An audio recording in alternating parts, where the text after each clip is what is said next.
On a quiet night in Kent, a family was kidnapped, employees were bound, and £53 million vanished in Britain's largest cash robbery. What unfolded inside the Securitas depot was a chilling mix of deception, fear, and ruthless precision. Stay with us as we uncover every hidden detail of this audacious heist. On the night of February 21, 2006, a chilling sequence of events began unfolding in Tunbridge, Kent, that would soon capture the attention of the world. The small market town, usually defined by its medieval castle and quiet English charm, was about to become the scene of Britain's largest cash robbery. The Securitas Depot, a fortress-like facility responsible for housing millions of pounds intended for circulation across the nation, stood as an unlikely target, guarded by security systems, cameras, and procedures thought impenetrable. Yet behind the walls of this high-security building, events were set into motion that would not only terrify its staff, but leave the entire country stunned by the ruthless efficiency of an organized criminal gang. The story begins earlier in the evening with Colin Dixon, the 51-year-old manager of the Securitas Depot, driving home from work. It was supposed to be an ordinary night for him, but as he cruised down the road in his Nissan, he noticed flashing blue lights in his rearview mirror. Believing he had been pulled over by police, Dixon obediently stopped his car at the roadside. Two men in what appeared to be authentic police uniforms approached him. Their tone was firm, commanding, professional, everything that would convince an unsuspecting man he was dealing with genuine law enforcement. What Dixon could not yet know was that this was the first step in a carefully orchestrated deception. Within moments, the supposed officers revealed their true intentions. One of them produced a firearm and pointed it directly at Dixon. The authority in their voices suddenly turned threatening, their words laced with menace. He was told not to resist, not to shout, and above all not to attempt escape. Dixon's heart pounded as the reality struck him. This was no traffic stop. He was being abducted. At almost the same time, miles away, another part of the plan was already underway. Armed men arrived at Dixon's home, targeting his wife, Lynn, and their young son. The Dixon household, usually a place of warmth and family comfort, was transformed into a prison of fear. Lynn was forced from her home with her child, threatened by masked men who made it clear that her husband's cooperation was the only thing standing between them and unthinkable violence. By splitting their operation, the gang ensured that Dixon was completely under their control. It was not merely about intimidating him. It was about ensuring absolute compliance through the threat of harm to those he loved most. The criminals were meticulous. They had studied Dixon's routines, the depot security protocols, and the weak points in human behavior. Kidnapping the manager and his family was not an impulsive act but the culmination of weeks, if not months, of surveillance and planning. Every detail had been rehearsed with military precision. Dixon was handcuffed, blindfolded, and transported to a location where he was reunited with his terrified wife and child. The gang made their demands clear. If he wanted to see his family alive, he would do exactly as instructed when they reached the depot. The plan left no room for negotiation. The convoy carrying the Dixons eventually made its way to the Securitas Cash Depot in Tunbridge, a massive, heavily guarded complex that held staggering amounts of cash ready to be circulated through banks and businesses across the southeast of England. Inside the depot, dozens of employees worked night shifts, sorting and preparing the money under strict protocols. For them, it was just another night, the hum of machinery and the clink of cash trays forming the backdrop to their routine. They had no idea that within hours they would be staring down the barrels of guns, tied up and powerless against a team of ruthless intruders. As the clock edged closer to midnight, the gang arrived at the depot's gates with Dixon in tow. He was forced to use his security clearance to gain entry. For the employees working inside, the sight of their manager arriving late at night may not have raised immediate suspicion. But the atmosphere changed instantly when heavily armed men in balaclavas burst in behind him. What had been a normal work shift descended into chaos as the gang fanned out through the facility. With military-like coordination, the robbers overpowered the staff. 14 employees were rounded up, their wrists bound tightly with cable ties, their mouths gagged, and their bodies forced onto the cold floors of the depot. The gang moved quickly but methodically, checking each corner, ensuring no one had escaped or managed to trigger an alarm. The level of intimidation was severe. Firearms were waved in people's faces, and threats were made with chilling calmness. The staff, stunned and terrified, could do little but obey. Dixon was compelled to lead the gang deeper into the building, to the very heart of the depot where the cash cages were located. These were areas protected by reinforced security doors, locks, and alarm systems. But the gang had not chosen Dixon at random. His knowledge and his clearance were their keys. Under duress, with his family's lives hanging in the balance, he cooperated, opening doors and providing access. The robbers wasted no time. They began loading colossal amounts of cash into waiting lorries.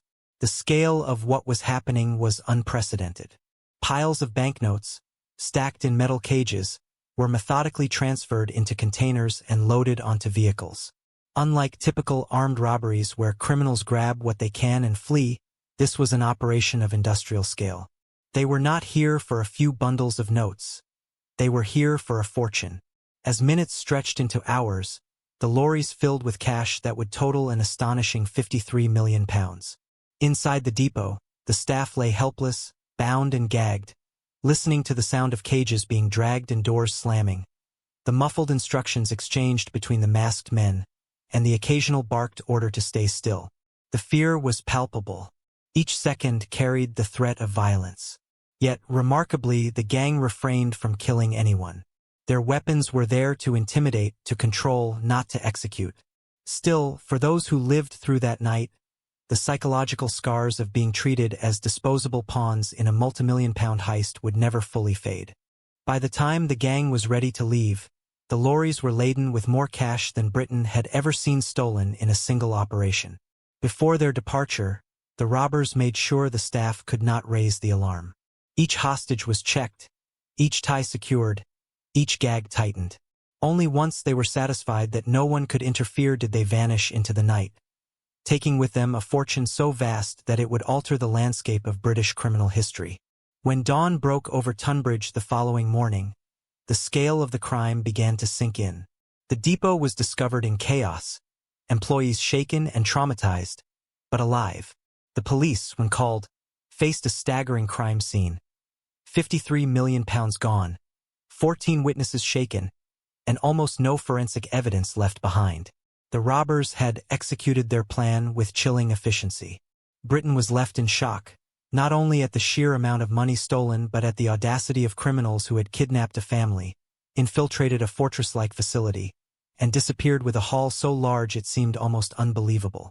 When police first arrived at the Securitas depot in the early hours of February 22, 2006, they were confronted with a scene that seemed almost surreal. 14 terrified employees were freed from their bonds, many of them shaking, crying, and struggling to comprehend the enormity of what had just happened. Colin Dixon, though alive and reunited with his family, was in shock, replaying the nightmarish ordeal of being forced to betray his own staff under the threat of seeing his wife and son executed. Investigators quickly grasped the scale of the crime. This was not an opportunistic raid or a chaotic smash-and-grab, but a professional operation carried out with military precision. The missing sum £53 million was the largest haul ever stolen in Britain, and that staggering number would ensure that the investigation became a national priority. Detectives from Kent Police immediately mobilized a vast team of officers. They began with the evidence left behind in the depot itself, poring over the CCTV footage that had captured shadowy figures in balaclavas moving through corridors and hauling away cages of banknotes. The images, though clear in their depiction of the violence and intimidation, offered few identifiable details. Every robber wore gloves, every robber was covered head to toe, and every move seemed designed to leave behind nothing but fear. Still, investigators knew that such a large operation required planning, vehicles, and safe houses, and somewhere along the line, mistakes would be made. The first major clue emerged from the vehicles used in the heist. Abandoned lorries were recovered and examined, and forensic teams combed through them for any trace of DNA, fibers, or fingerprints.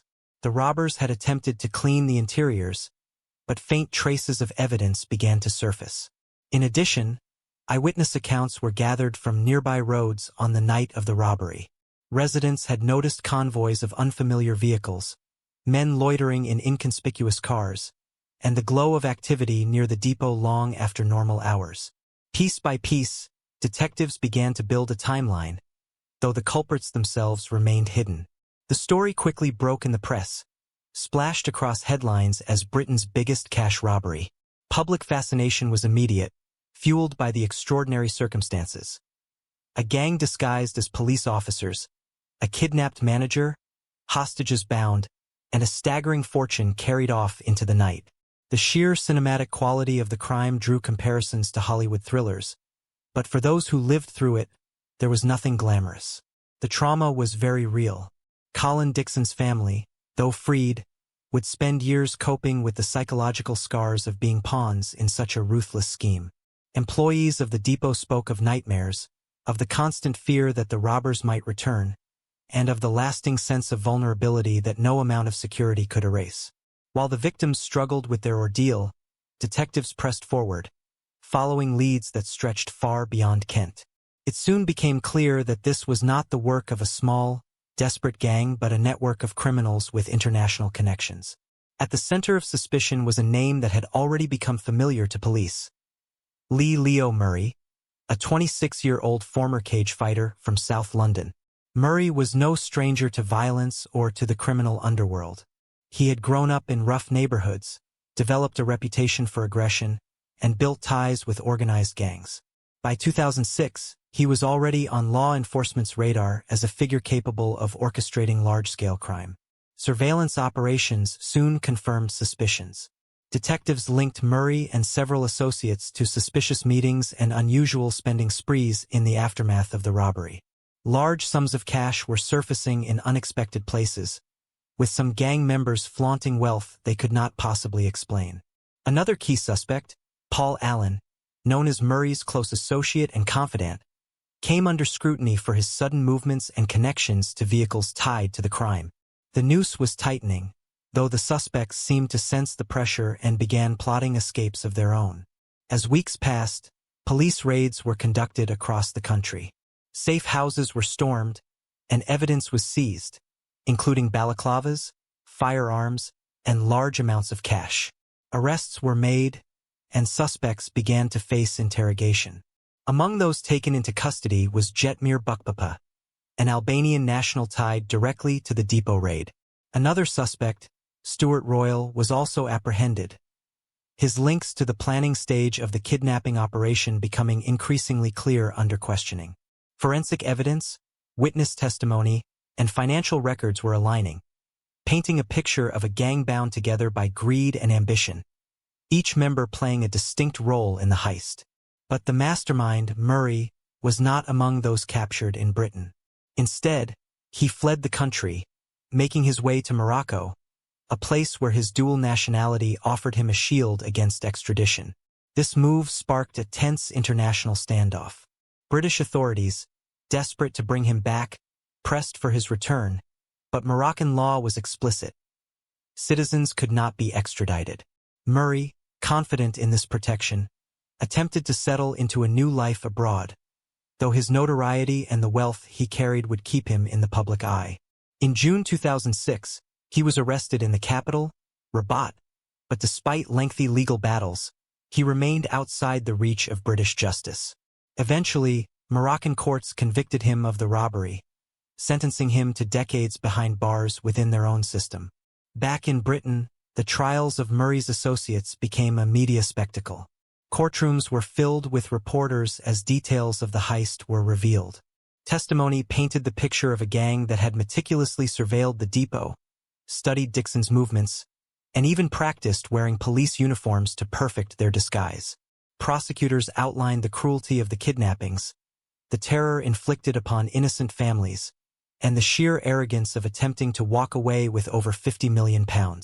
Defense lawyers argued that their clients had been misidentified or were only peripheral to the crime, but the weight of evidence was overwhelming. As convictions rolled in, sentences were handed down, some stretching into decades. Yet even as justice was served on many fronts, a lingering frustration remained. The majority of the stolen money was never recovered. Out of the £53 million taken, only a fraction was traced and returned. The rest vanished into the shadows, laundered through international networks, hidden in offshore accounts, or buried away by criminals who understood that time was their ally. For investigators, this was a bitter pill to swallow. They had cracked the case, captured key figures, and prevented further crimes, but the money, the symbol of the entire operation, remained elusive. For the public, the Securitas Depot robbery became etched in memory as a crime of astonishing scale and audacity. It represented not just the theft of money but the invasion of a community's sense of safety. The image of a family kidnapped, of employees bound at gunpoint, and of lorries loaded with unimaginable wealth lingered long after the trials ended. And though police declared the case largely closed, questions persisted. How many others were involved? Where was the missing fortune? Could it ever truly be over when the money was still out there? The story of the robbery was far from finished. The criminals had been caught, some punished severely, but the legacy of their actions continued to ripple outward. For the victims, recovery was slow and incomplete. For the public, fascination with the crime endured, turning it into one of Britain's most infamous cases. And for law enforcement, it served as a stark reminder that even the most secure systems could be undone by human vulnerability and ruthless planning. In the months and years that followed the Securitas Depot robbery, the echoes of that night in February 2006 continued to reverberate far beyond the confines of Tunbridge. What had unfolded in a few terrifying hours left behind a trail of consequences that no courtroom verdict or police press release could neatly close. The robbery became more than just a crime story. It became a cultural reference point, a case study in criminal audacity, and a haunting reminder of the thin line between safety and chaos. For the men and women whose lives were directly entangled in it, the robbery never truly ended. Colin Dixon, the manager who had been forced into complicity, found his name forever tied to the case. Though he was never suspected of wrongdoing, his face and his story were repeatedly broadcast across newspapers and television screens, making him a reluctant public figure in Britain's criminal history. For Dixon, returning to anything resembling normality proved almost impossible. Each time he sat behind the wheel of his car, he recalled the flashing blue lights that had signaled the beginning of his nightmare. Every police vehicle he passed on the motorway carried with it an echo of that night's deception. At home, his wife Lynn wrestled with sleeplessness, replaying the horror of being held captive with her young son, wondering if the masked men would return. Their child, once innocent of the world's cruelties, grew up with memories clouded by fear and a sense of stolen security. The Dixons were living proof that, even when victims survive, their lives can be irrevocably scarred. For the staff inside the depot, the trauma settled in different ways. Many spoke in later years of the eerie silence that still haunted them, the silence of being bound, gagged, and helpless as they listened to the movement of armed strangers stripping their workplace of wealth. They remembered the click of cable ties, the heavy thud of cages filled with money, and the voices that gave orders with chilling calmness. Some employees left the job soon after, unable to continue working in a place where their sense of safety had been so violently shattered. Others tried to remain, determined not to let fear dictate the rest of their lives. But even for them, the atmosphere was never the same. As for the perpetrators, their fates diverged in ways that reflected the international complexity of the case. Jetmir Buckpapa and Stuart Royal, both tied directly to the depot raid, were sentenced to long prison terms in Britain. Paul Allen, the close associate of the ringleader, was eventually captured and faced justice after a drawn-out extradition battle. Each courtroom appearance was closely followed by the press, who framed the men alternately as ruthless criminals or cautionary tales of greed. Yet the most infamous figure of them all, Leo Murray, remained beyond the direct reach of British law. Murray's story became almost as legendary as the robbery itself. Detained in Morocco, he fought tooth and nail against extradition, protected by his dual nationality and by local laws that forbade sending citizens abroad to face justice. While Britain demanded his return, Moroccan authorities pursued their own prosecution. In 2010, Murray was convicted and sentenced to 20 years, a term later extended to 25. His incarceration in a Moroccan prison became a subject of fascination, with occasional reports surfacing about his life behind bars. To some, he was a mastermind undone by hubris. To others, he was a symbol of how far one could fall when greed outweighed reason. His legend grew precisely because so much of the stolen fortune remained unaccounted for, leaving open the tantalizing question of whether hidden millions might still be waiting to resurface. The missing money became one of the case's most enduring mysteries. Out of the staggering £53 million stolen, only a small portion was ever recovered. Police seized bundles of cash in raids, and small amounts trickled back through bank investigations, but the majority vanished without a trace. Detectives believed that the money was quickly laundered through international networks, exchanged, hidden, or invested in ways that would make it almost impossible to trace. Some theorized that vast sums remained buried, quite literally, in secret locations across Britain or abroad. Others believed it had fueled further criminal enterprises, funding drug trades, weapons purchases, or new illegal schemes. The absence of a clear resolution gave the story an unfinished quality, ensuring that speculation would never fully die down. Beyond the immediate participants, the robbery also reshaped security practices across the industry. Cash depots across Britain were forced to reevaluate their protocols. The idea that a manager could be coerced into opening secure areas by threats to his family was chilling but unavoidable. Companies implemented stricter separation of responsibilities, increased surveillance, and invested in new technologies to prevent similar breaches. The incident highlighted not just physical vulnerabilities but human ones, the fact that even the most advanced locks and alarms could be defeated by fear for a loved one's life. For businesses entrusted with billions of pounds, the lesson was profound and costly. Culturally, the Securitas Depot robbery entered the national psyche. Documentaries dissected its every detail, newspapers published lengthy retrospectives, and criminologists analyzed the case in lectures and books. The crime's scale and sophistication fascinated the public in much the same way as historical great train robberies or high-profile heists abroad. Yet unlike those romanticized tales of cunning outlaws, this robbery carried a darker undertone. The involvement of innocent families and the psychological scars inflicted on ordinary workers stripped away any illusion of glamour. It was a reminder that behind every headline-grabbing theft lay real people whose lives were upended. Years later, whenever the case was revisited, journalists still asked the same lingering questions. Who else had been involved that never faced trial? Where exactly had the missing millions gone? Could some of the money one day reappear in an unexpected corner of the world? And how much more had the gang planned that never came to light? Each unanswered question kept the story alive, ensuring it was never fully relegated to the archives of solved cases. For the police officers who had worked tirelessly on the case, the robbery was both a point of pride and frustration. Pride because they had dismantled a dangerous gang, secured convictions, and prevented further crimes. Frustration because they knew they would likely never account for all the money, nor fully understand the true scale of the network behind the heist. In interviews, some admitted that while justice had been served in courtrooms, the robbery would always feel incomplete. In the end, the legacy of the Securitas Depot robbery was one of audacity, trauma, and mystery. It proved that even in a nation with advanced security and policing, criminals could strike at the very heart of financial institutions with ruthless planning.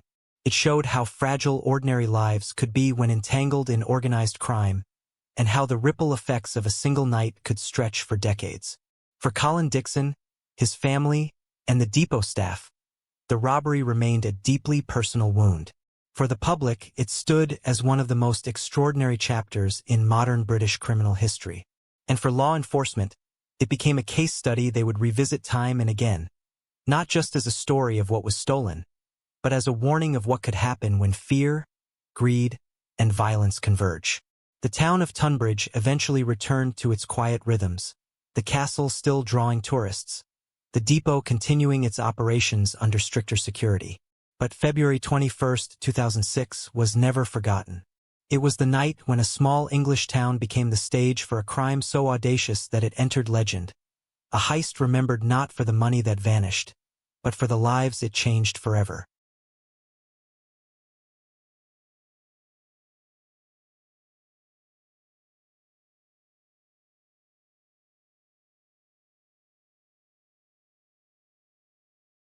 On a quiet Sunday evening in Nairn, Scotland, a father tucked his children into bed. Minutes later, he lay dying on his doorstep. A stranger, a blue envelope, and 3 gunshots sparked one of the nation's most baffling unsolved mysteries. This is the haunting story of Alastair Wilson. The town of Nairn on the northeast coast of Scotland is not the kind of place where violent crime is expected to erupt. Known for its scenic beauty, seaside tranquility, and close-knit community, it is the kind of town where doors are often left unlocked and people greet one another on the street. But on the night of November 28, 2004, this peaceful image shattered forever. That night, Alastair Wilson, a 30-year-old bank manager and devoted family man, would be shot dead on his own doorstep, a crime that stunned the country and has remained unsolved for nearly 2 decades. To understand the shock of what happened, it is important to know who Alastair was. Born and raised in the Highlands, he had built a life that seemed respectable and stable. A career at the Bank of Scotland offered him professional status, while his marriage to Veronica gave him the comfort of a young family. Together they had 2 small boys, and by all accounts, he was a doting father. Those who knew him described him as reserved but warm, a man with ambitions in his career but deeply rooted in family life. Nothing about his background suggested that he would ever be the target of a calculated killing. The evening of the murder began like any other. The Wilsons had enjoyed a quiet Sunday together, preparing their children for bed as the winter evening settled in. Shortly after 7 o'clock, as Alastair was upstairs with his sons, Veronica answered an unexpected knock at the door. A man stood on the doorstep, described later as stocky, between his 20s and 40s, wearing a baseball cap pulled low over his face. He asked for Alastair by name. Veronica fetched her husband, who came downstairs to meet the visitor. The details of what happened next remain one of the most haunting mysteries of the case. The man handed Alastair a small blue envelope, with the word Paul scrawled on the front. There was no explanation, no message given. Alastair seemed puzzled, retreating briefly inside the house with the envelope in hand. He reportedly voiced confusion to his wife about its meaning, but then, for reasons no one can fully explain, he went back to the door. Within moments, gunshots rang out. Alastair collapsed in the doorway, mortally wounded in front of his wife and children. The gunman fled into the darkness, leaving behind only silence and shock. Neighbors heard the shots but saw nothing. Veronica called for help, and Alastair was rushed to hospital, but it was too late. He died shortly afterward, leaving a young widow and 2 children whose lives would be forever marked by the violent intrusion of that night. News of the killing spread quickly. Nairn, a place more accustomed to summer visitors and quiet retirements, suddenly found itself the center of a murder investigation that would stretch across years and continents. The public reaction was one of disbelief. Why would anyone target Alastair Wilson? What could possibly motivate such an attack? And who was the man at the door with the mysterious envelope? In the early days of the investigation, police treated the crime as a targeted killing rather than a random act. The manner of the attack: asking for Alastair by name, handing him an envelope, shooting him on his doorstep, suggested planning and intent. The choice of weapon added another layer of intrigue. A week after the murder, officers searching the area found a discarded firearm in a drain not far from the Wilson home. It was identified as a rare, antique pistol dating back to the 1930s. This was not the kind of weapon a casual criminal would have at hand. It seemed to point instead to careful preparation, perhaps even an attempt to ensure the weapon could not easily be traced. Investigators began by focusing on Alastair's professional life. As a bank manager, he handled accounts for local businesses, oversaw loans, and made decisions that might affect livelihoods. Could he have made enemies through his work? Banking disputes, especially in small communities, can become intensely personal. Yet those who knew him insisted he was fair, conscientious, and not the sort of man to be involved in shady dealings. Still, detectives pursued every lead, examining his recent decisions and professional contacts, searching for a financial motive that might explain the crime. Attention also turned to Alastair's personal life and the world immediately surrounding his home.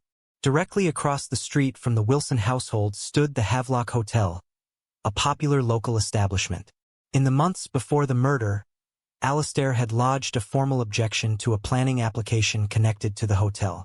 The issue concerned a decking extension, something that might seem trivial in ordinary circumstances but which in small communities can provoke significant disagreements. The timing of this objection and the ferocity of the murder prompted investigators to ask, could a local dispute over planning permission have escalated into something far darker?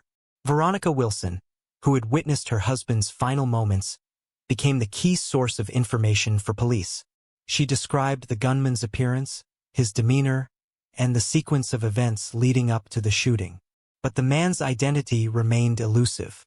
No fingerprints were recovered from the envelope, and no clear DNA evidence tied anyone to the crime. Despite extensive door-to-door inquiries and repeated appeals for witnesses, no one came forward with definitive information about who the killer might have been. As days turned into weeks, the weight of the unanswered questions grew heavier. The small blue envelope became a symbol of the case, its purpose never fully explained. Why did it bear the name Paul? Was it meant as a signal, a threat, or a simple ruse to draw Alastair out of his home? Investigators struggled to make sense of it, and the envelope remained one of the most baffling elements of the case. The Wilson family's grief was compounded by the lack of clarity. Veronica was left to raise her children alone, carrying not only the trauma of witnessing the murder, but also the burden of years without resolution. Her sons grew up with the knowledge that their father had been killed in front of them, and that the person responsible had never been caught. The community of Nairn was equally shaken. Residents spoke of how the killing had destroyed their sense of safety. Many began locking doors at night for the first time. The image of a stranger arriving at a family home, asking for a husband by name, and shooting him in front of his wife and children haunted the town's collective memory. The case was given a name by the media, the doorstep murder, a phrase that captured both the brutality of the act and the chilling familiarity of its setting. In the months after the murder, police pursued numerous lines of inquiry. They considered the possibility of mistaken identity, though this seemed unlikely given that the gunman had asked specifically for Alastair. They explored whether Alastair had become entangled in something through his banking work, though no evidence emerged to suggest criminal connections. They investigated the local dispute over the hotel decking, questioning those involved, but again no charges followed. Leads dried up, and the case began to stagnate. Yet despite the lack of progress, the murder of Alastair Wilson never faded from public memory. It was too shocking, too unresolved. Every anniversary brought fresh appeals for information, renewed media coverage, and renewed grief for the Wilson family. The unanswered questions, the identity of the gunman, the meaning of the envelope, the motive behind the attack, continued to cast a long shadow over the town of Nairn and beyond. The first part of the story ends with a community in shock, a family devastated, and a police investigation grappling with more mysteries than answers. What happened that night in Nairn was not just a tragedy for one family, but the beginning of a haunting puzzle that would dominate headlines and investigations for years to come. In the aftermath of Alastair Wilson's murder, detectives launched one of the most extensive investigations ever seen in the Highlands. Police Scotland, then under its local divisions, committed huge resources to uncovering the truth behind what had been dubbed the doorstep murder. The use of such violence in a small town was almost unheard of, and the sheer audacity of the crime suggested planning. Yet the more investigators dug, the more elusive the answers became. The gun recovered from a drain near the crime scene was their most tangible clue.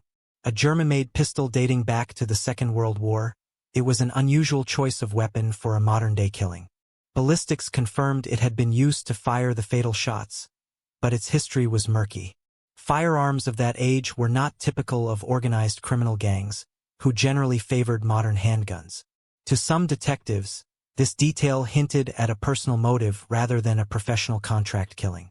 The weapon seemed deliberately discarded in a place it could be found, almost like an echo of defiance, but no leads emerged on how it had entered circulation. Attention then turned to the blue envelope handed to Alastair just moments before his death. Inside, investigators hoped to find a message, a clue, perhaps a written threat. Instead, The envelope was empty, save for the name, Paul, written on the front. Why would a killer use such a strange prop? Some theorized that Paul could have been a code, a way to identify Alistair to the gunman. Others wondered whether it was designed to confuse or distract, leaving investigators chasing shadows. What remained certain was that Alistair had seemed perplexed by it, telling his wife that he had no idea what it meant before stepping outside again to face the man who would kill him. The envelope became an enduring symbol of the unanswered questions, something that felt like it should contain meaning but never fully revealed its purpose. Detectives spoke to dozens of witnesses, scoured CCTV footage, and knocked on hundreds of doors. The description of the killer, white male, stocky build, wearing a baseball cap, was vague enough to apply to many, and no definitive match was made. There were whispers of strangers seen in town, men loitering in cars, and possible sightings of someone running after the shooting, but nothing tied conclusively to the killer. The streets of Nairn were combed again and again, yet the man had vanished into the night as if swallowed by the darkness. As weeks turned into months, the focus on motive intensified. The suggestion that Alistair's professional life could have made him enemies was not dismissed easily. Bank managers held power in small communities over loans, debts, and financial futures. Detectives investigated clients and recent transactions, wondering if resentment over a denied loan or repossession had spiraled into murder. But if such resentment existed, it was buried deep. No evidence surfaced of disputes serious enough to explain an execution-style killing at his doorstep. The other possible motive lay closer to home, across the street at the Havelock Hotel. In the months before his death, Alistair had opposed plans for a decking area outside the hotel, citing concerns about noise and disruption.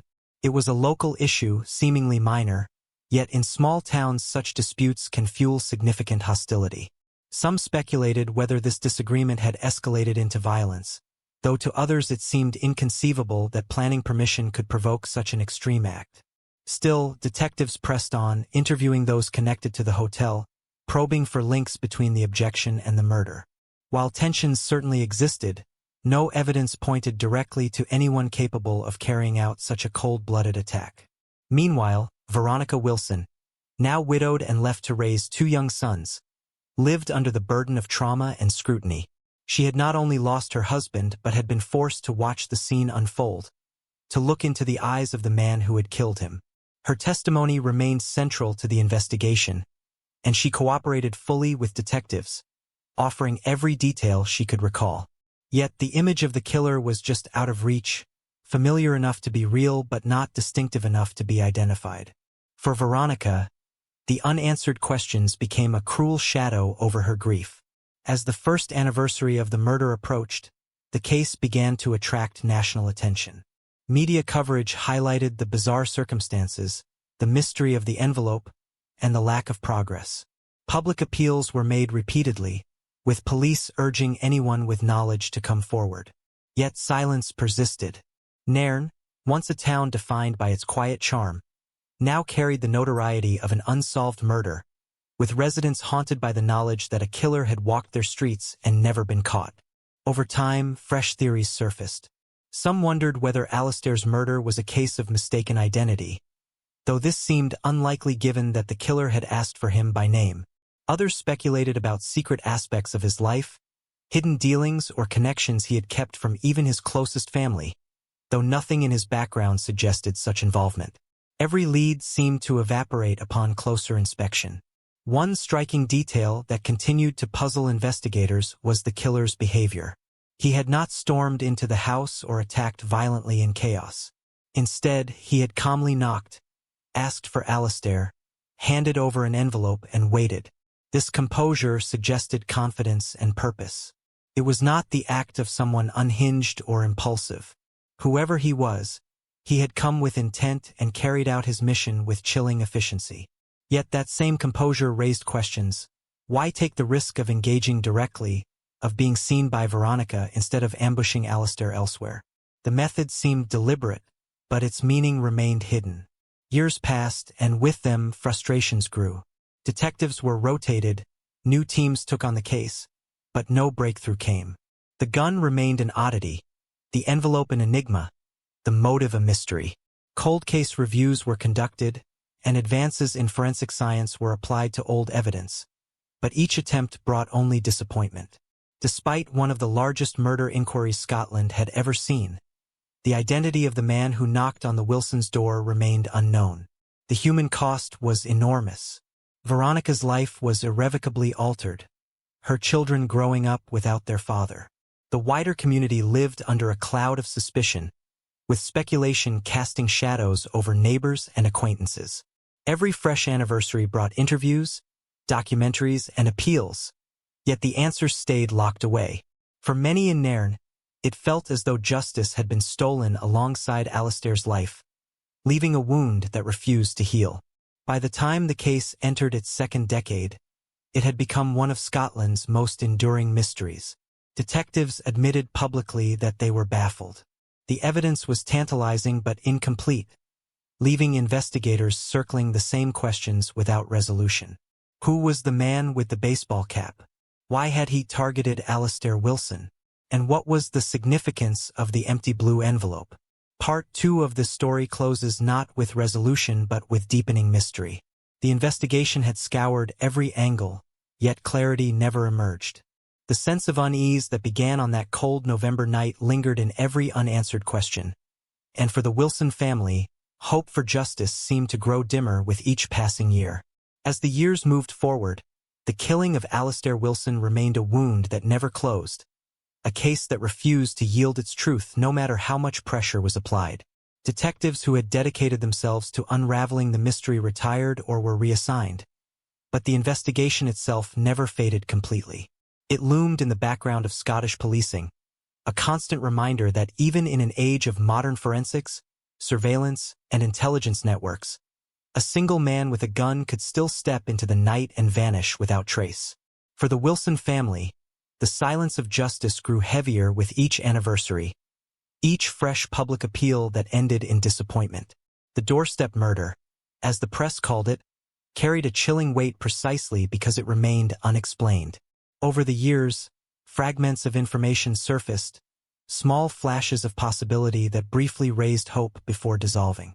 One theory gained renewed traction, that Alastair's objection to the decking extension at the Havelock Hotel may have provoked animosity that spiraled into violence. Police publicly acknowledged this line of inquiry, suggesting the dispute could have placed him in the crosshairs of someone with influence or temper. Yet, while the hotel was indeed central to local life, the leap from a planning objection to an execution-style killing stretched credibility for many. Still, detectives could not ignore it, and interviews circled back time and again to those associated with the hotel. The truth, if it lay there, remained buried in silence. At the same time, there were persistent whispers of professional involvement. A man arriving with purpose, handing over an envelope, and carrying out a killing with precision suggested training or experience. Some wondered if the gun, an antique pistol, had been chosen to make tracing difficult or to signify something personal, like an artifact of the past being used to settle a score. Investigators reached out across borders, exploring whether Alastair's work in banking could have entangled him unknowingly in larger disputes. Fraud, money laundering, or debts that touched darker networks. But his professional record painted him as diligent and straightforward, the kind of manager trusted by both employers and clients. No dark secrets emerged, no trail of shady dealings, only the image of a man whose life seemed at odds with such a violent fate. The envelope continued to stand as the most perplexing symbol. Paul, just one name written neatly, offered and then discarded like bait. Some retired detectives would later admit their belief that the envelope was never meant to make sense. It was designed to confuse, to disorient both Alastair and those who would investigate. Others felt it carried a message still hidden in plain sight, a clue overlooked because its meaning was known only to a small circle of people. The absence of contents inside made it all the more haunting, as if it were a container for secrets that could never be shared. For Veronica Wilson, the years were measured not in theories but in absence. She had lost her partner, the father of her children, and had been left with a lifetime of unanswered questions. She gave interviews sparingly, often speaking not of the investigation but of the impact, the weight of trauma, the memory of that night, and the challenge of raising her sons in the shadow of violence. Her voice, though weary, carried the strength of someone determined not to let Alastair's story fade into obscurity. Andrew Wilson, one of the boys who had been inside the house that night, grew into adulthood with the memory etched into his life. He spoke publicly years later, describing the way his father's death had cast a long shadow, the sense of growing up defined not only by loss but by the lack of answers. For him and his brother, the murder was not an unsolved case on paper. It was the story that shaped their lives. Cold case reviews brought new bursts of attention. Advances in DNA testing, digital reconstructions, and international cooperation raised hopes that technology could uncover what human memory had failed to reveal. The weapon was re-examined, the envelope scrutinized under new techniques, but nothing definitive emerged. Police released appeals with digitally aged sketches, urging the public once more to come forward with information about the man in the baseball cap. Yet the killer, if still alive, remained hidden, his identity preserved by either luck, cunning, or the silence of those who knew. As anniversaries marked the passage of time, the case drew comparisons to other infamous unsolved crimes. It became less about one man's death and more about the enduring presence of mystery in a modern society that believed itself immune to such uncertainty. Nairn itself carried the weight of that reputation, its quiet streets remembered less for seaside charm than for the unanswered knock that led to a young father's death. For locals, the case was more than a headline. It was a rupture in the sense of safety that small communities rely on, a reminder that violence could reach anyone, anywhere. Even as investigators persisted, the possibility that the truth lay in silence grew stronger. Perhaps someone in Nairn knew more than they ever shared. Perhaps the name on the envelope meant something to someone who chose not to speak. Or perhaps it was a crime born from far beyond the town, carried out by someone who entered and exited like a shadow, leaving behind only questions. Theories multiplied, but answers did not. The final chapters of the investigation so far are not ones of closure but of persistence. Detectives still make appeals, families still ask for justice, and the mystery still captures public imagination. Yet the story remains suspended, defined as much by what is not known as by what is. Who knocked on that door? Why was Alastair Wilson chosen? What message, if any, was carried in that blue envelope? For Scotland, the case stands as one of its most haunting modern mysteries. For the Wilson family, it is a life forever divided into before and after, with the weight of justice deferred indefinitely. And for Nairn, it is a scar that time has not healed, a reminder that behind even the most ordinary doors, extraordinary tragedy can unfold. The doorstep murder is not simply an unsolved case. It is a story that continues to live, suspended in unanswered questions, carried forward by memory, and waiting, still, for the truth that has yet to emerge.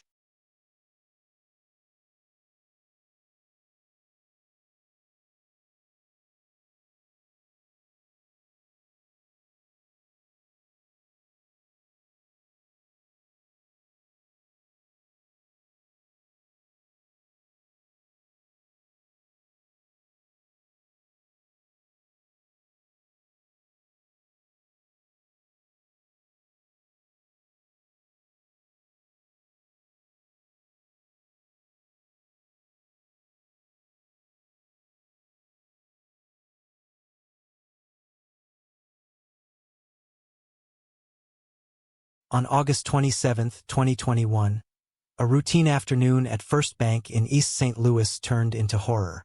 Two masked men stormed inside, demanding cash. Within minutes, gunfire shattered lives, leaving a community devastated. This is the gripping story of greed, courage, and a tragedy that stunned an entire city. The late summer afternoon of August 27, 2021, carried the stillness of an ordinary day in East St. Louis, Illinois. For the employees of First Bank on River Park Drive, the shift was nearing its end. The gentle hum of computers, the low voices of tellers assisting customers, and the rhythmic clicking of security doors formed the familiar soundtrack of their daily routine. Yet behind the glass doors of that modest branch, fate was about to script a tragedy that would scar families and a community forever. What began as a robbery plotted by two young men desperate for money would transform into a violent act that claimed the life of a man known for his dedication and quiet kindness. Just after 4 p.m., the glass doors swung open, and two figures entered the bank. They moved quickly, their faces hidden behind masks, their movements charged with urgency. The first, Andrew R. Brinkley, barely 21 years old, approached the teller's counter. In his hand was a folded piece of paper, which he slid across to the frightened employee. Written in stark, threatening words was a demand. He claimed he carried a bomb strapped to his chest, and unless money was placed in a bag, everyone inside the building would die. His partner, 23-year-old Jalen D. Quinn, stood a few steps away, scanning the room with restless eyes, his hand pressed against the shape of a weapon beneath his clothing. Inside the bank, panic set in instantly. Customers froze in disbelief, unsure if the threat of a bomb was real. The teller's hands trembled as they complied, pulling out cash and sliding it across. Brinkley and Quinn had come for quick money, expecting to escape before police could respond. But the atmosphere inside was heavy with dread. What the robbers did not expect was the presence of Ted Horn, a man whose job it was to stand between chaos and safety. Horn was not just any security guard. At 56, he carried with him decades of discipline and service. He had once worked with the U.S. Attorney's Office in Fairview Heights before transitioning into private security. For over a decade, he had walked the floors of this very bank, not only as a deterrent to crime, but as a reassuring presence to staff and regular customers. He was tall, with a calm demeanor and eyes that reflected patience. To many who entered the branch, he was the first face of welcome, a guardian whose watchfulness allowed others to feel secure. Married for 35 years, with 2 sons and grandchildren who adored him, Horn's life revolved around both family and duty. As Brinkley stuffed the stolen money, Horn stepped forward. He had seen this scene unfold before in his mind, the training exercises, the quiet moments when he imagined what he would do if the day ever came. But no preparation can ever fully anticipate the desperate choices of young men chasing quick money. Brinkley pushed past, hoping to escape before anyone intervened. Quinn, however, turned. The look in his eyes betrayed a mixture of fear and determination, as if killing a man was a way to prove he still held control. In a single instant, he drew a 9mm handgun and fired. The bullet struck Horn in the head. The security guard collapsed where he stood, lifeless before he could take another step. The bank filled with screams. What had begun as a calculated robbery had, in the space of seconds, escalated into murder. For Brinkley and Quinn, adrenaline fueled their escape. They dashed outside, climbed into a white Lexus sedan, and sped away. Yet in their wake they left not only the cash they had stolen, but the body of a man whose life had been dedicated to protecting others. The customers and employees inside, many of whom had known Horn personally, were left shaken and shattered. Witnesses later recalled the piercing sound of the gunshot, the sight of Horn falling, and the sudden silence that followed. It was the silence of shock, of lives forever altered. News of the killing spread quickly through East St. Louis. Word reached Horn's wife Jana before the evening was over, her world collapsing with the news no spouse should ever have to hear. His sons, their children, his elderly mother, all were pulled into the storm of grief that followed. What stood out most in the community's memory was that Horn had died not because he went looking for danger, but because he stood in its way when it arrived uninvited. Even as Horn's family struggled with their sudden loss, law enforcement mobilized with remarkable speed. Within hours, the FBI had secured the bank's surveillance footage, releasing still images of the masked suspects to the public. The images, though partially obscured by masks, revealed enough. Someone recognized Brinkley. A tip reached investigators that pointed them to his residence in St. Louis. By the following afternoon, federal agents and local police surrounded the location. Inside, they found Quinn and Brinkley attempting to lay low, but the evidence of their crime was scattered across the apartment. A loaded 9mm handgun was recovered, along with stacks of cash still marked from the bank's register. The clothing worn during the robbery was shoved into a corner, hurriedly discarded, and outside the white Lexus sat in plain view. The careless attempt to cover their tracks betrayed the recklessness with which they had committed the crime. They had thought only of escape, not of the consequences. But for investigators, it was enough to piece together the full story within a day of the robbery. When Quinn and Brinkley were taken into custody, both men were barely past their teenage years. Their mugshots revealed faces still youthful, yet marked by the hard edge of choices that would define their lives forever. To the public, their crime seemed senseless. They had risked everything: freedom, future, and ultimately the life of another man, for a sum of money that could never compensate for the destruction they caused. In East St. Louis, the aftermath of the tragedy unfolded not just in police files and courtrooms, but in households and neighborhoods where people tried to process what had happened. Families whispered about the violence that had touched their city once again. Bank employees, some of whom had worked beside Horn for years, found themselves unable to step back into the building without reliving that horrifying afternoon. At memorial services, Horn's family remembered him not as the victim of a robbery, but as a man who had lived with humor, warmth, and responsibility, leaving behind a legacy of loyalty and love. The story of that day did not end with the arrests, for the legal system was only beginning its pursuit of justice. But even in those first 24 hours, the lines had been drawn.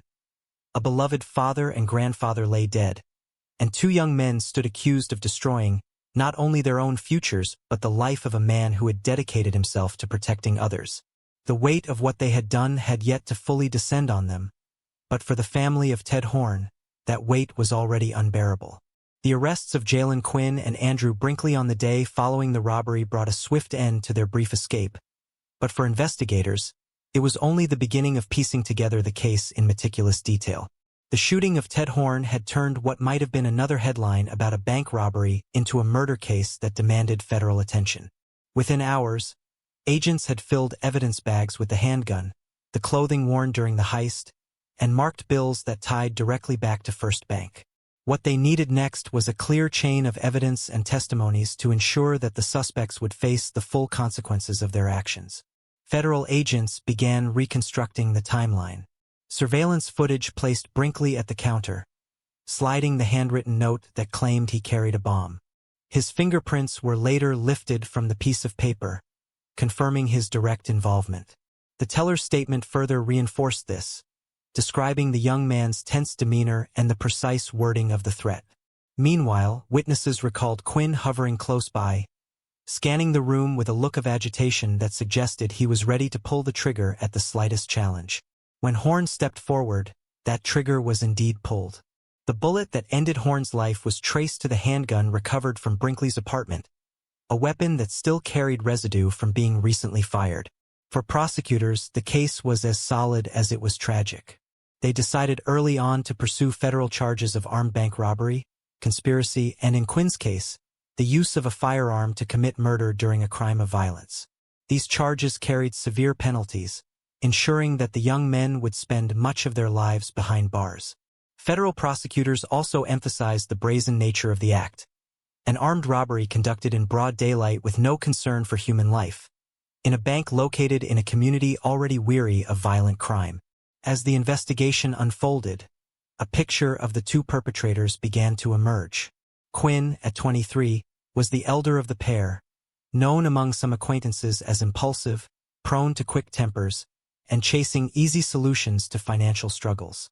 He had already been facing charges in another case involving a carjacking attempt, this time with a BB gun, an offense that suggested a pattern of escalating recklessness. Brinkley, only 21, was quieter by nature, often overshadowed by stronger personalities around him. Yet, his participation in the robbery proved he was not merely a bystander but an active partner, the one who crafted the threatening note and delivered it to the teller. Together, they formed a partnership that lasted only long enough to destroy a man's life and their own futures. Inside the courtroom, the atmosphere was heavy with grief and tension. The Horn family attended proceedings, often seated in silence as evidence was presented. For them, every mention of the gunshot, every replay of the security footage, reopened wounds that had yet to begin healing.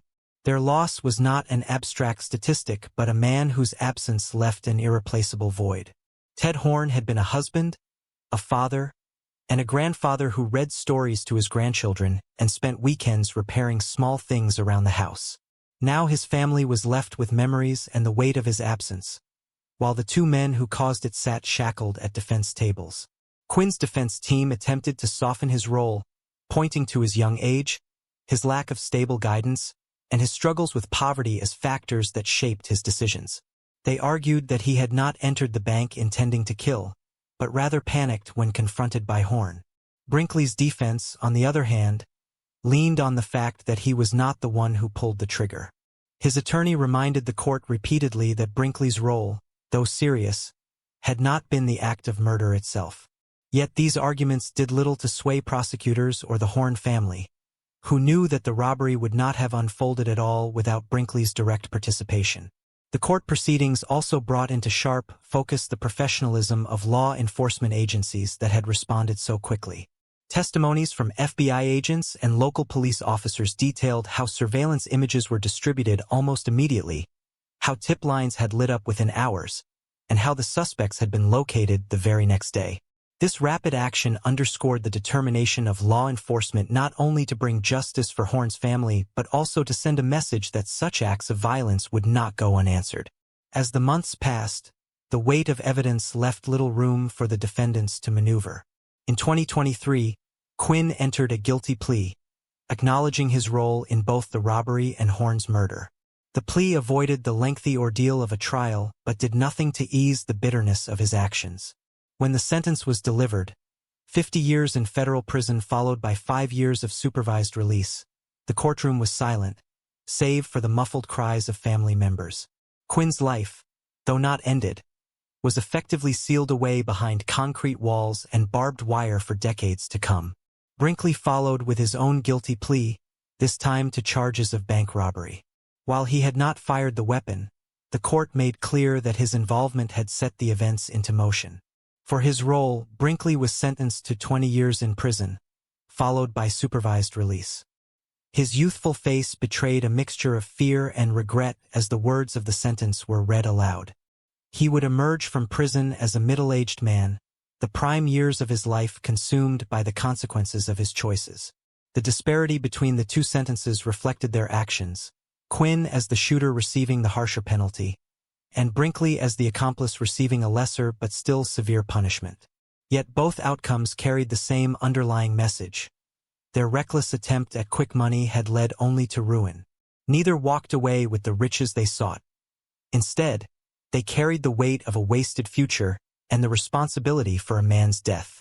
For the Horn family, the sentences brought a sense of justice but not closure.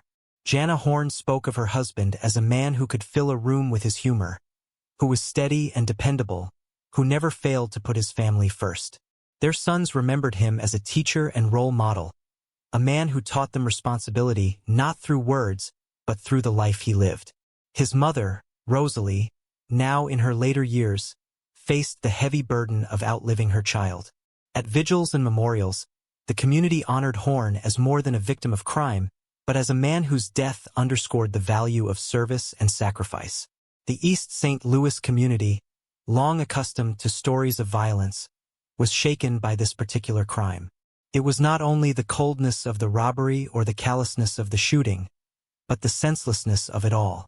Two young men who had barely begun adulthood had thrown their futures away in the span of minutes, leaving behind destruction far greater than the sum of money they had hoped to steal. Parents in the community spoke of the tragedy to their children, using it as a warning of how quickly poor decisions could unravel lives. Bank employees who had witnessed the crime sought counseling, struggling with the trauma of reliving the moment over and over. In the grand scope of American crime, the East St. Louis bank heist might have been another line in a long record of robberies and shootings. But to those who lived it, it was far more personal. It was the sudden void left at family dinners, the silence of a voice that once filled a room with laughter, the knowledge that two young men had chosen destruction over patience and perseverance. As the courtroom emptied and the sentences were carried out, East St. Louis was left to wrestle with its grief, while Quinn and Brinkley were left to wrestle with their own choices in the isolation of prison walls. The sentencing of Jalen Quinn and Andrew Brinkley marked the legal conclusion of the case. But for the people left behind, the consequences rippled far beyond the courtroom. In East St. Louis, the murder of Ted Horn became not just another crime statistic, but a symbol of the fragile line between safety and chaos. The quiet man who had once stood guard at the First Bank had become the center of a tragedy that revealed the cost of violence in its most devastating form. His absence was felt not only by his family, but by the wider community that had come to know him as a steady, familiar figure, the kind of person who gave a sense of reassurance in a city too often marked by uncertainty. For Horn's family, every day was a reminder of what had been taken from them. His wife Jana carried the weight of grief with remarkable dignity, yet she spoke openly of the struggles that came with waking up in an empty bed after 35 years of marriage. The sound of his voice was gone, the little rituals of daily life were silenced, and in their place was the reality of loss that could never be fully healed. Their sons, grown men with families of their own, found themselves trying to live up to the example their father had set, while also grappling with the pain of raising their children without the grandfather who had once filled their lives with laughter and stories.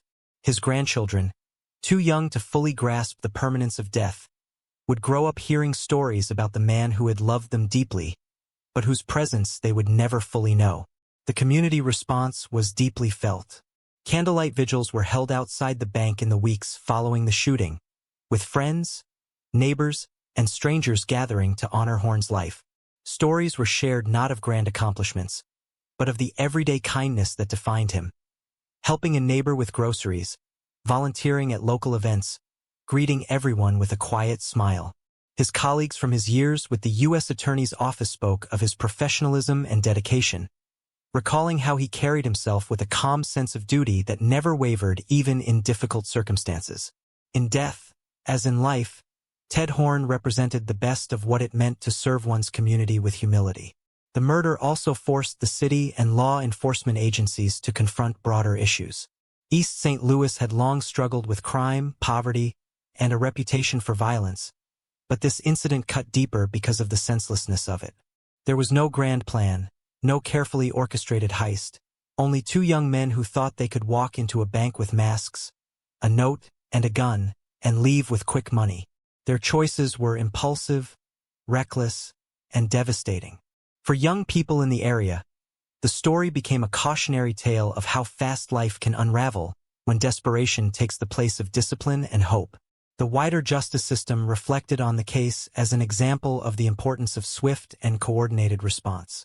The FBI, Illinois State Police, and local authorities had collaborated seamlessly to identify and capture the suspects in less than 24 hours. This efficiency not only brought relief to a shaken community, but also underscored the message that such crimes would not be tolerated. For prosecutors, the case demonstrated the role of federal jurisdiction in ensuring severe penalties for those who commit violence during bank robberies, a category of crime that has historically been met with the full force of federal law. Quinn and Brinkley themselves became symbols of wasted potential. At ages 23 and 21, their futures should have been wide open, but instead they had traded decades of their lives for a crime that yielded only grief. In prison, they would have years to reflect on what they had done, but reflection would not change the reality. For Quinn, 50 years meant the likelihood of growing old behind bars, emerging only if he lived to see his 70s. For Brinkley, 20 years meant a chance at freedom later in life, but at the cost of missing the most formative decades of adulthood. Their punishment was not only legal but also personal, a reminder that choices made in minutes can cost entire lifetimes. As the years passed, the legacy of Ted Horn endured. His family made it their mission to remember him not only as the victim of a crime, but as the man he truly was. Photographs of him smiling at family gatherings, standing proudly in uniform, and holding his grandchildren were displayed at memorials and anniversaries. His name was spoken at church services and community events, ensuring that he was not forgotten. His story served as a reminder of the people who put themselves in harm's way every day to protect others, often without recognition until tragedy strikes. The story also resonated nationally, as it was reported in newspapers and television broadcasts across the country. To many Americans, It was another reminder of the unpredictable nature of violence and the risks faced by security guards, police officers, and first responders. To others, it was a stark example of how quickly young men can be pulled into cycles of crime and destruction. Commentators discussed the social conditions that may have influenced Quinn and Brinkley, while also acknowledging that personal choice played the ultimate role. The case was not only about crime, but about community, morality, and the consequences of human actions.